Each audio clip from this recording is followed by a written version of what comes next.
Okay. If you're here, you are a comic scholar interested in doing comic scholarship, or maybe you're just getting started in comic scholarship, or maybe you've been doing comic scholarship for a long time, but you're interested in raising your profile as a comic scholar and getting more media coverage and visibility for your work. And the good news is, as a comic scholar, there are so many opportunities to get visibility and to get media coverage because of the nature of the comics industry, right? Not so much the comics scholarship or academic piece, but the comics industry. There is a built-in audience and fan base for your comics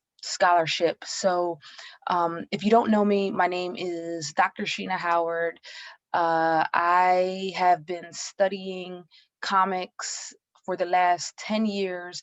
I did my dissertation on African American communication dynamics, specifically in Black comic strips. And from there, my first book right out the gate was Black Comics: Politics of Race and Representation.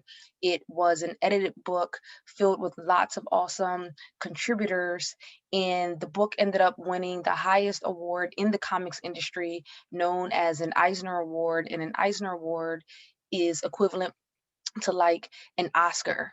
And so over the last 10 years, I've been able to gain major media coverage and visibility and raise my profile through my comics scholarship. And I'm doing this free webinar to show you some strategies that you can use to raise your profile as a comics scholar.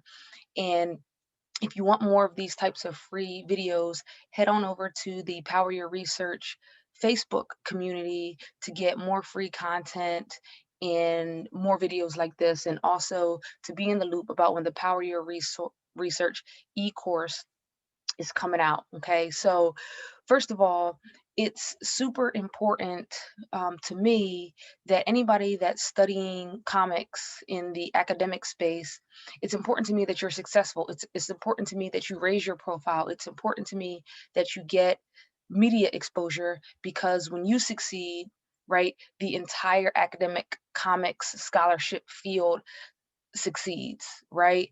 So the more you can cross over your research, right, and your brand, okay, because the Power Your Research platform talks about building your brand, right, which is super easy to do, or I don't want to say super easy to do, but easier to do as someone who studies comics. Okay, so we talk about all of that across the platform.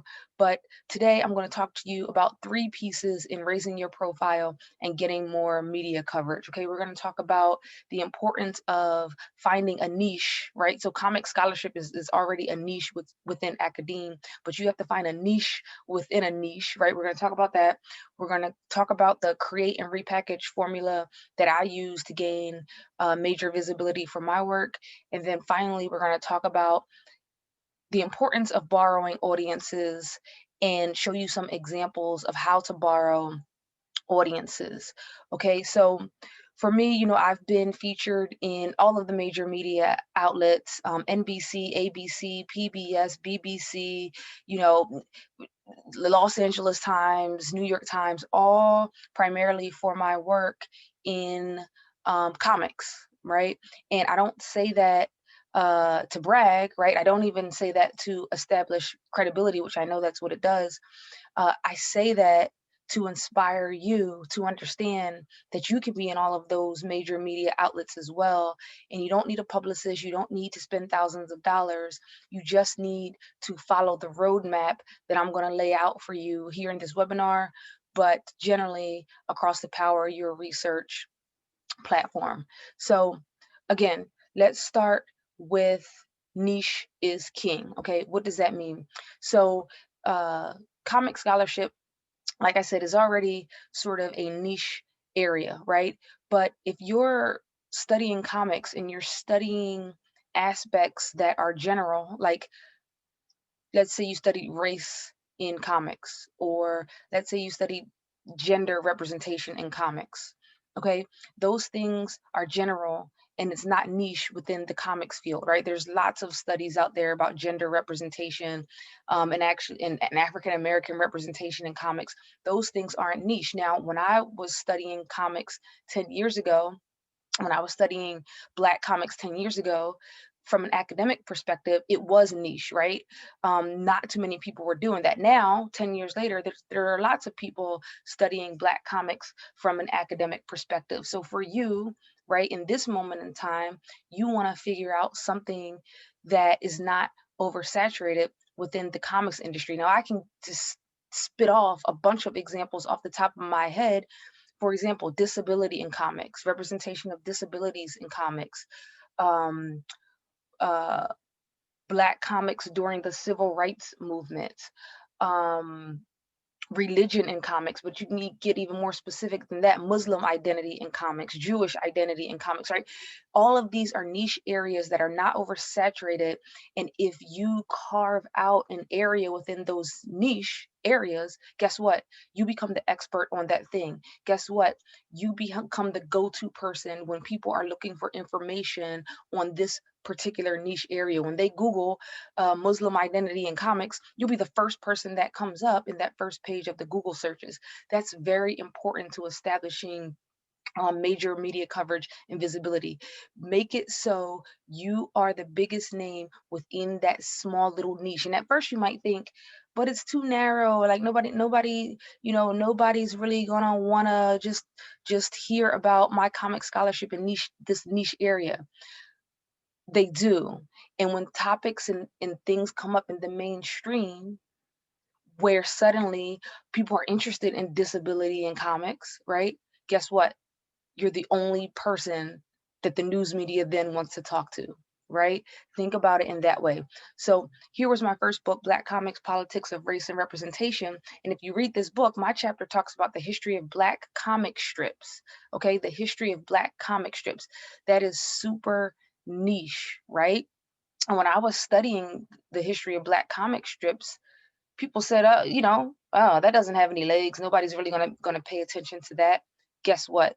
They did, and it became super important, and the media really gravitated towards me because there was a moment in time in which everybody was looking and talking and thinking about Black comics, right? And then I became the go-to person in that particular niche area. Okay, so niche is king. Okay, carve out a niche, right? And once you carve out that niche, it's okay to research other things within comics, but make sure that you are the expert in that particular area of the comics industry. That gives you major visibility. It gives you an angle when you're pitching, right, your books, your articles, whatever it is, to media and journal outlets, right? And we'll talk a lot more about that across the Power Your Research platform, particularly in the e-course that is coming out next month. And within the e-course, you have an opportunity to work with me one-on-one and get feedback one-on-one for the ideas and the direction that you might want to go within your comics scholarship. Second thing, the create and repackage formula. The create and repackage formula. What this means is when you're publishing articles, when you're publishing books, whatever it is you're publishing in the academic space, you need to repackage that into something else and get more traction out of it. For example, I did my dissertation on African American communication dynamics and gender representation in Black comic strips. Once I did that dissertation, okay, I created the dissertation, and then I put together an edited book, right? The book that you just saw, that's taking one thing and repackaging it into something else. Okay, and that became a major marketing vehicle. Why? Because I had contributors in the book talking about different areas of Black comics that I wasn't necessarily an expert on. All of those contributors then become marketing agents for your book because they have essays in the book, right? So now the publisher is pushing your book. Now all of these different contributors are pushing your book, right? And so now the create and repackage formula is working for you and getting you more visibility, right? Now you've written a book on this niche area so that when people type in Black comics or Black comic strips, guess who they find? Me, right? I'm going to be in that first or second Google page search, and that's what you want and that's what you need. Let me give you another example. This is one of my books that's coming out next month. Why Wakanda Matters, What Black Panther Reveals About Psychology, Identity, and Communication. Okay, it's a book, it's niche, right? It's combining um Black comics, the Black Panther movie with psychology, right? But more pertinent to the create and repackage formula, what I'm doing this month is I'm creating a mini podcast series with contributors that wrote chapters in this book, right? So now when I put that podcast into the universe, okay, people that are interested in podcasts, people that are interested in Black Panther, okay, they're going to find this podcast. So I've taken a book and I repackage it into something else. Now, what else am I going to do with that podcast? Guess what? I'm going to put those podcast interviews on YouTube, which is a visual video platform. Okay, so now when people are searching for Black Panther or things related to Black Panther in YouTube, guess what? My videos are going to come up as recommended videos. Okay, so now I'm getting my work before more and more and more and more audiences. Anytime you publish something, think about how you can repackage it. There's loads of different ways to repackage your research. You could do a single authored book. You can do a blog series. You can take one of your academic publications and write in a 100-page blog piece about something timely, right? That's related to something mainstream, and publish that with an online news magazine. So many different ways to create and repackage. Okay, these are just some ideas, right? These are just some ideas, right? Get the ball rolling. Be creative. Think outside of the box. Next thing, borrowing audiences. Borrowing audiences. Borrowing audiences means getting you and your brand before a different audience that is outside of strictly the comics audience. Okay, so here's a little Venn diagram to make this clear. Your industry is comics, right? The thing you do is comic scholarship, right?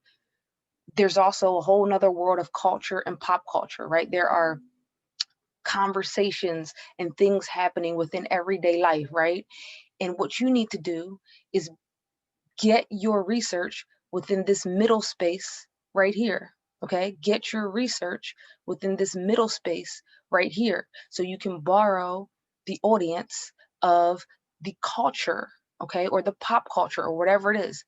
Let me give you an example.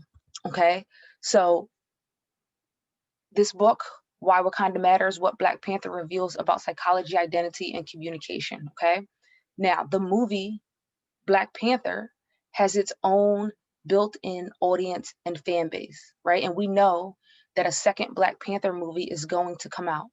And when the second Black Panther movie releases, everybody's going to be talking about the Black Panther movie. Okay, and so I want to do something to get in front of the audience that's talking about the Black Panther movie. How do I do that? There are numerous ways to do that, right? Probably something that I would do is start doing YouTube videos where I'm doing reaction videos to maybe the first Black Panther movie, right? And the YouTube videos could be, academic scholar reacts to different scenes in the Black Panther movie, right? Now, when people are on YouTube searching for Black Panther, what's coming up? My videos are coming up. My reaction videos are coming up, right? So there's lots of different ways to fill in this space and borrow different audiences. Let me give you another example. I was on a very popular radio show called The Breakfast Club. Now, The Breakfast Club has nothing to do with comics, but The Breakfast Club is a show or a radio show where politicians stop on the campaign trail. Everybody's been on there. President Obama's been on there, Hillary Clinton has been on there, Kamala Harris has been on there, but traditionally, it's actually a hip hop show, right? It's a show that talks about rap. So you would be thinking, well, how did Dr. Howard get on that show? Because I had a strategy that I wanted to get before that audience and borrow that audience to bring some of those viewers and fans of that show and get them in front of my work. So I came up with a strategy to get on that show. And there's an entire history between hip hop and comics, particularly Black comics, right? We're talking about niche areas of study. Study the connection between hip hop and comics, right? You will be an expert in that field, and you will get major media visibility and coverage, right? These are just things that are coming to the top of my head. Let me give you another example of borrowing audiences. You know who one of the most famous people on YouTube is? It's actually a medical doctor, right? It's this guy. It's a medical doctor. Okay, now if he was on YouTube doing videos about biology and anatomy, right? Nobody would care, okay? But this guy has like 24 million subscribers. Why? Because he started doing YouTube videos in which he was reacting to popular television shows that had to do with being in the ER, right? So he would do reaction videos to scenes from shows like Grey's Anatomy or House, right? And so he was borrowing audiences. So he was talking about his science concepts, right? But he was doing it in a way that combined his industry, okay, with the conversations that were happening in the culture. So he found himself in this space, right? And now he has millions and millions of followers on subscribers on YouTube, and millions of people watch his stuff. There are loads of ways that you can do this by thinking outside the box and by implementing even just these three strategies that we just talked about, right? You're going to raise your profile. Okay, you already know how to raise your profile in academe, right? You publish in top tier journals, you get a job at a high profile school, right? But how do you raise your profile, right, and have a higher purpose for your research? You need a roadmap. Okay, you need to implement certain strategies and tactics in order to raise the profile of your comic scholarship. And I'd love to give you a lot more resources, tips, and tactics. So the place to find that is the Power Your Research Facebook group, right? Go to Facebook and type in Power Your Research. It'll take you right to the group. Or throughout this webinar, there were links to the Facebook page all over the place, right? So there should be a link somewhere around here right now. You want to click on that and get in there and start interacting with me. And I'd love to see you in the Power Your Research e-course, which will be coming out next month. All right. So thank you, and go out there and raise that profile, because when you raise your profile, right, you make comics scholarship more accessible and more popular for everybody.